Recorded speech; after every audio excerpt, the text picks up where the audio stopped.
राज्यों की 56 सीटों पर राज्यसभा चुनाव होने हैं, लेकिन सबकी नजरें दो राज्यों पर टिकी हैं, जहां ये लड़ाई काफी दिलचस्प हो गई है।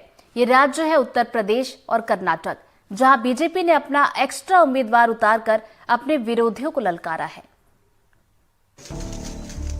उत्तर प्रदेश में राज्यसभा की लड़ाई सबसे दिलचस्प हो गई है।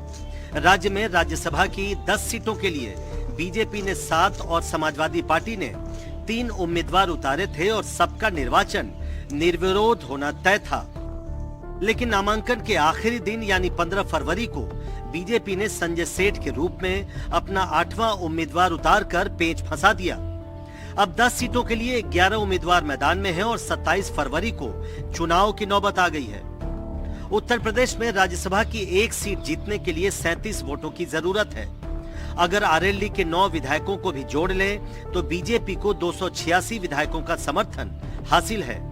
यानी अपने 8 उम्मीदवारों को जिताने के लिए पार्टी को 10 अतिरिक्त वोटों की जरूरत है।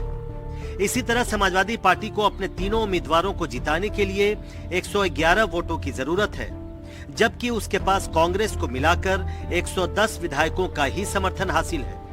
इसका मतलब समाजवादी पार्टी को एक और वोट की दरकार है। ऐसे में दोनों गुटों की नजर उन 3 विधायकों पर है जो फिलहाल किसी गुट से नहीं जुड़े हैं। इनमें राजा भैया समेत उनकी पार्टी के 2 और बीएसपी के 1 विधायक शामिल हैं। राजा भैया लगातार योगी आदित्यनाथ के समर्थन की बात करते रहे हैं, तो वहीं बीएसपी समाजवादी पार्टी के खिलाफ है। ऐसे में अगर समाजवादी पार्टी अपने लिए एक अतिरिक्त वोट नहीं जुटा पाती है तो फिर निर्वाचन के लिए द्वितीय वरीयता वोटों की जरूरत पड़ेगी। आंकड़ों के लिहाज से द्वितीय वरीयता वोटों में बीजेपी आराम से बाजी मार लेगी। प्रधानमंत्री जी का जो गारंटी चल रही है, जो देश में काम हो रहे हैं जनता के, जो विदेशों में देश का नाम आज के दिन में बढ़ रहा है, उसमें और माननीय मुख्यमंत्री जी के द्वारा जो यहाँ पे उत्तर प्रदेश को संवारा जा रहा है, उन दोनों के लिए जो उन्होंने एक छोटा सा मुझे कार्य सौंपा है, मैं उसके लिए संख्या कैसे सर मैनेज होगी? संख्या हमारे पास पूरी है और हमारे साथ में पूरे भाजपा के पूरा आश्वस्त है। एक अतिरिक्त वोट की जुगाड़ में लगी समाजवादी पार्टी की मुश्किल इसलिए और बढ़ गई है क्योंकि पार्टी विधायक पल्लवी पटेल ने उम्मीदवारों के चयन में पीडीए की उपेक्षा का आरोप लगाते हुए पार्टी उम्मीदवारों के पक्ष में मतदान नहीं करने का ऐलान कर दिया है। पल्लवी पटेल केंद्रीय मंत्री और एनडीए में सहयोगी अनुप्रिया पटेल की बहन है। कर्नाटक में भी मामला कम दिलचस्प नहीं है। राज्य में खाली होने जा रही 4 सीटों के लिए 5 उम्मीदवारों ने पर्चा भरा है, जिसके चलते चुनाव तय माना जा रहा है। इनमें 3 कांग्रेस के जबकि एक उम्मीदवार एनडीए की सहयोगी बीजेपी और जेडीएस के हैं। इस चुनाव में एक उम्मीदवार को जीत के लिए न्यूनतम 45 वोटों की जरूरत है। राज्य विधानसभा में कांग्रेस के पास 135 विधायक हैं जो 3 सीटें जीतने के लिए पर्याप्त हैं, जबकि बीजेपी और जेडीएस के पास कुल 85 विधायक हैं।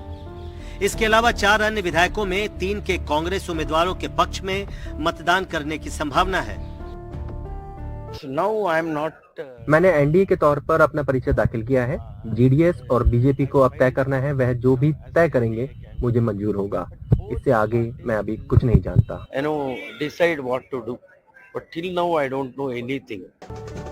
पिछले कुछ सालों में बीजेपी ने लोकसभा की तरह ही राज्यसभा में भी अपने संख्या बल को बढ़ाने की जोरदार कोशिश की है। इससे राज्यसभा में बीजेपी के सदस्यों की संख्या 93 तक पहुंच गई है।